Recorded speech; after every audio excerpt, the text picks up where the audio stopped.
Assalamualaikum warahmatullahi wabarakatuh. Perkenalkan, nama saya Sabrina Nama Putri dengan nomor urut 31 dengan NIM 2405127410. Sebelumnya yang terhormat dosen pengampu bahasa Indonesia, yakni Profesor Dr. Hajah Hasnah Faizah, ARM Hum, dan juga saya berterima kasih pada rekan-rekan saya, yakni Syamila Aurora, Erini Samanurung, Putri Nur Aisyah. Baiklah, kami dari kelompok 8 akan menyampaikan materi kami, yakni teks artikel ilmiah.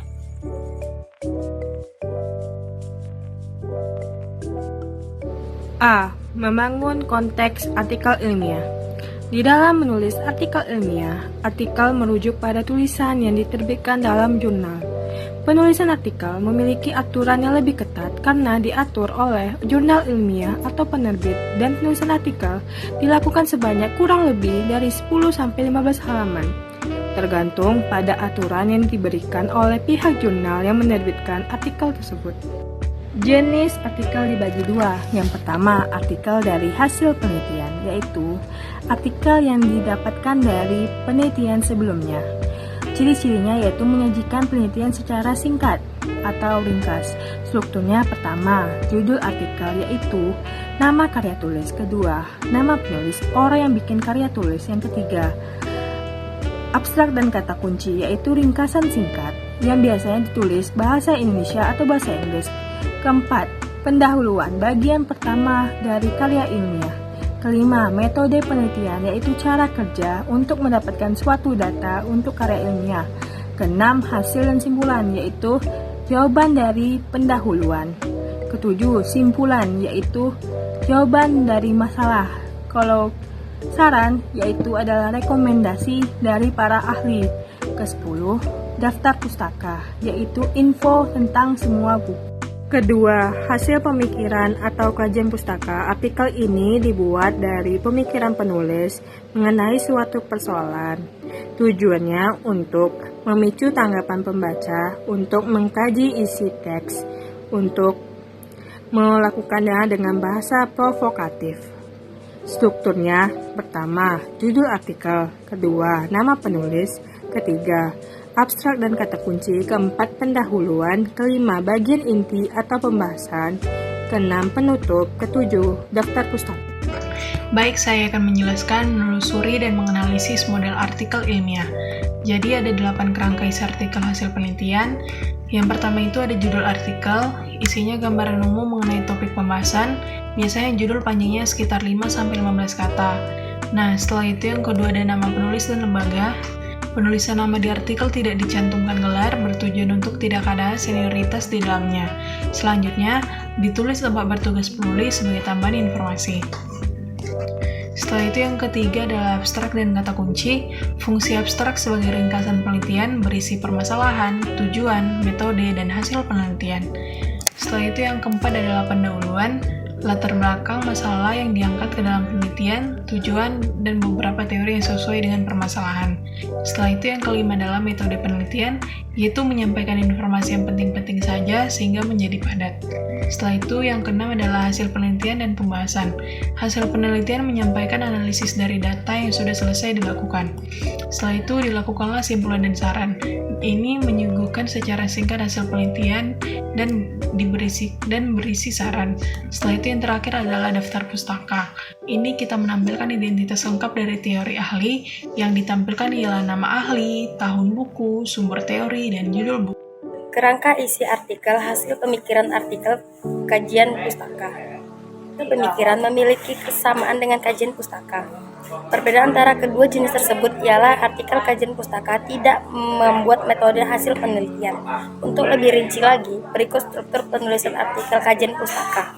A. Judul. Sebagaimana disampaikan di awal pembahasan, bahwa artikel jenis ini memiliki ciri provokatif. Oleh karena itu, penulisan judul juga harus mencerminkan ciri tersebut.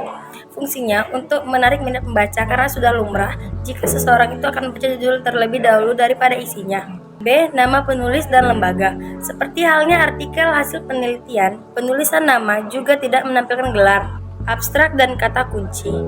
Ini juga harus menyajikan keseluruhan artikel secara ringkas dalam satu paragraf yang padat informasi. Abstrak merupakan bagian strategis untuk menarik minat pembaca oleh karena itu bahasa-bahasa provokatif harus ditampakkan dalam bagian ini. D. Pendahuluan. Bagian ini menyajikan pengantar pemahaman tentang latar belakang masalah yang diangkat menjadi artikel. Bagian ini dapat dimuat informasi-informasi kontroversial guna menarik minat pembaca tentang masalah yang dibahas. E. Bagian inti atau pembahasan.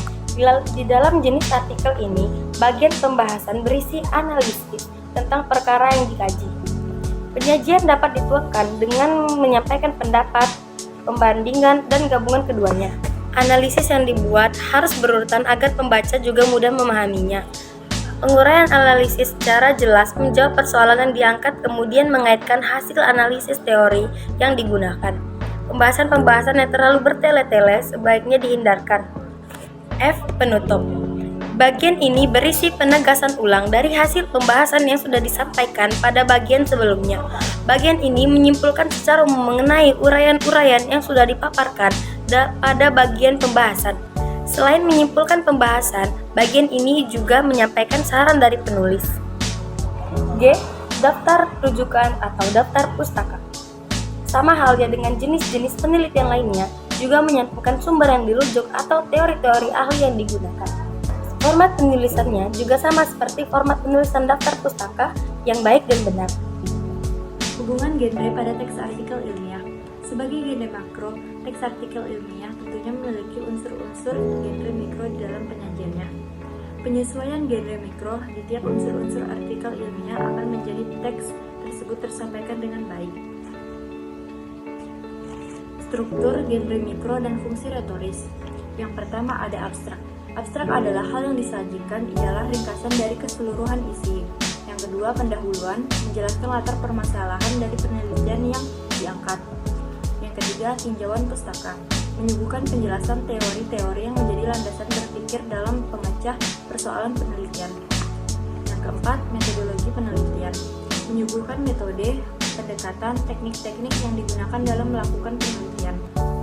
Yang kelima, hasil, menyuguhkan data hasil pencarian yang sudah dilaksanakan. Yang keenam, pembahasan, mengkaji data yang sudah dikumpulkan dengan mengaitkan pada teori yang digunakan dalam penelitian. Yang terakhir, simpulan, menyuguhkan penjelasan mengenai pokok kajian yang disampaikan pada pembahasan sebelumnya dari awal sampai akhir. Rangkuman artikel ada dua jenis, yaitu artikel dari penelitian dan artikel dari pemikiran atau kajian pustaka. Artikel dari penelitian yaitu artikel yang dari penelitian sebelumnya. Kalau artikel pemikiran atau kajian pustaka yaitu dari pemikiran penulis tentang suatu persoalan. Tujuan pembuatan artikel yaitu membuat pembaca untuk melakukan kajian terhadap artikel dengan bahasa provokatif.